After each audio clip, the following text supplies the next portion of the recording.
भक्तांना तारणारा स्वामी कृपा तारक मंत्र हा केवळ मंत्र नाही, तर स्वामींनी भक्तांना दिलेले आश्वासन आहे. होय स्वामी भक्तांनो, आज हा तारक मंत्र जर तुम्ही शेवटपर्यंत ऐकला तर तुमचं नशीब नक्कीच बदलणार आहे. स्वामींनी भक्तांना दिलेला हा तारक मंत्र म्हणजे एक संजीवनी आहे. पण याचा अर्थ समजून घेतला आहे का? मनाच्या गाभ्यातून अंतर्मनाने स्वामींना साथ घातली तर तारक मंत्र म्हणताना स्वामी दर्शन प्रचिती नक्कीच देत असतात. हा भरपूर जणांचा अनुभव आहे. स्वामी म्हणजे स्व आणि मी. माझ्या जवळ येताना तू तुझ्यातील मीला सोडून ये, तरच मी तुला दिसेल, असेच जणू त्यांना सुचवायचे आहे.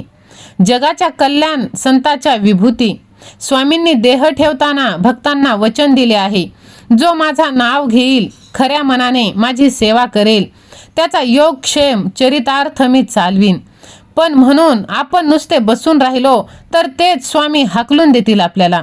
प्रपंच सांभाळून परमार्थ करावे हेच अपेक्षित आहे स्वामींना.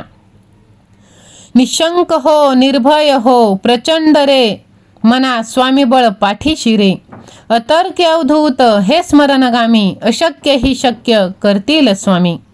म्हणजेच कुठलीही शंका घेऊन माझे नाम घेऊ नकोस, माझी सेवा करू नकोस, अत्यंत निर्भय हो, कारण आता तू माझ्यावर सर्व सोपवलं आहेस. पण आपण खरंच असे करतो का? नाही. किती वेळा तारक मंत्र म्हणूनही आपण चिंता करत राहतो. ज्या क्षणी आपण तारक मंत्र दिल्याप्रमाणे कुठलेही भय न ठेवता आणि कुठलीही शंका न घेता तारक मंत्र म्हणू, त्याच वेळी आपल्याला आपल्या पाठीशी असलेली ती शक्ती कळेल. आपल्या पाठीशी उभे असलेले स्वामीबळ इतके प्रचंड आहे की त्यावर आपण निर्धास्त होऊन मार्गक्रमण करू शकतो. आपण निर्धास्त होऊन पुढे जाऊ शकतो. नुसत्या स्मरणानेही ते आपल्या हाकेला धावून येतात. त्यांची शक्ती आकलनाच्या पलीकडे आहे. प्रत्यक्षात कधीच शक्य न वाटणाऱ्या गोष्टी ते शक्य करण्यात ह्यात शंकाच नाही. पण ते कधी जर त्यांना ते वाटले तर आणि तरच उठसूट सगळ्या गोष्टी शक्य होत नसता. जिथे स्वामी पाय तिथे न्यून काय, स्वये भक्त प्रारब्ध घडवी ही माय. आज्ञेविना काळ ही ना नेई त्याला, परलोकी ही ना भीती तयाला. आपण स्वामीचरण कधीच सोडू नये, कारण स्वामींच्या पायाशीच सर्व विश्व आहे. आपल्या भक्ताचे प्रारब्ध घडवणाऱ्या, आपल्यावर मायेची पखरण करणाऱ्या स्वामींना त्रिवार वंदन. हा इहलोक सोडून परलोकी जायची वेळ आली तरी स्वामी आज्ञेशिवाय आपल्याला प्रत्यक्ष काळ सुद्धा नेऊ शकणार नाही. अशी अलौकिक शक्ती ही आहे. परलोकात सुद्धा आपल्याला भिण्याचे कारण नाही, कारण आपल्या भक्तांना प्रत्येक क्षणी सांभाळणारी अशी ताकद म्हणजे स्वामी. विश्वास ठेवा. उगाची भीतोसी भय हे पळू दे, जवळी उभी स्वामी शक्ती कळू दे. जगी जन्म मृत्यू असे खेळ ज्यांचा, नको घाबरू तू असे बाळ त्यांचा. प्रपंचातील लहान सहान गोष्टींनी आपण सशासारखे घाबरतो. भय आपली पाठ सोडत नाही. आपल्या जीवाला शांतता मिळत नाही. म्हणूनच स्वामी सांगतात, अरे वेड्या, लहान सहान गोष्टींना उगाच कशाला भीतोस? तुझ्याजवळ माझी शक्ती उभी आहे, तिला ओळखायला शिक. हा जन्म मृत्यूचा खेळ चालूच राहणार आहे, पण आपण स्वामी सेवेत आहो, याचे बालक आहोत, ह्याची खूनगाठ मनी ठेवू. खरा होई जागा श्रद्धेसहित, कसा होशी त्यावीन तू स्वामी भक्त. कितीदा दिला बोल त्यांनीच हात, नको डगमगू स्वामी देतील साथ. स्वामींवर गाढ श्रद्धा असेल तरच तुला स्वामी ह्या दोन शब्दांचा अर्थ समजू शकेल. तितकी खोलवर श्रद्धा असल्याशिवाय तू स्वामी भक्त होऊच शकणार नाहीस. आयुष्यात अनेक प्रसंगात तुला तारणारे स्वामीच आहेत. कित्येक संकटातून तुला बाहेर काढणारे तारणहार स्वामीच आहेत. त्यांनी कितीदा तुला हात दिलाय याचा विचार कर. अखेरच्या श्वासापर्यंत ते तुला साथ देणार आहेत.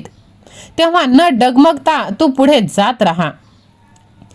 विभूती नमन नाम ध्यानादी तीर्थ, स्वामीच ह्या पंच प्राणामृतात. हे तीर्थ घे 8 वीरे प्रचिती, न सोडी कदा स्वामी ज्या घई घाती.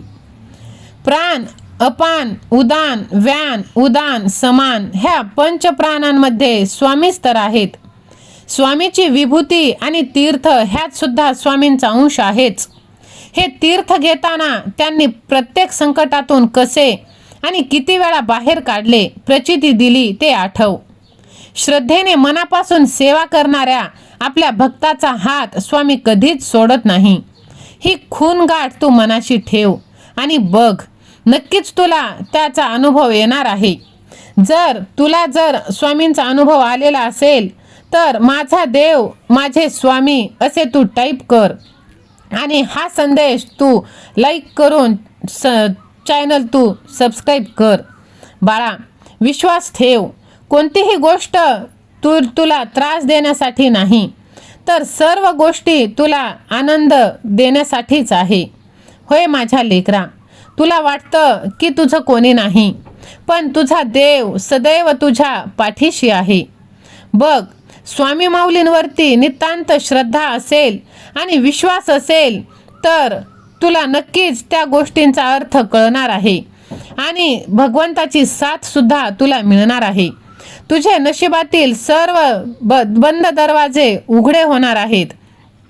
देव तुझ्यासाठी प्रत्येक गोष्टीचा मार्ग उघडा करणार आहे. तू घाबरू नकोस. तुझी भीती आता दूर जाणार आहे, कारण तू स्वामींच्या चरणी आला आहेस. स्वामी स्वतः आईप्रमाणे तुझे नशीब आता बदलणार आहे. होय, तुला अशक्य वाटणाऱ्या गोष्टी सुद्धा शक्य होणार आहे.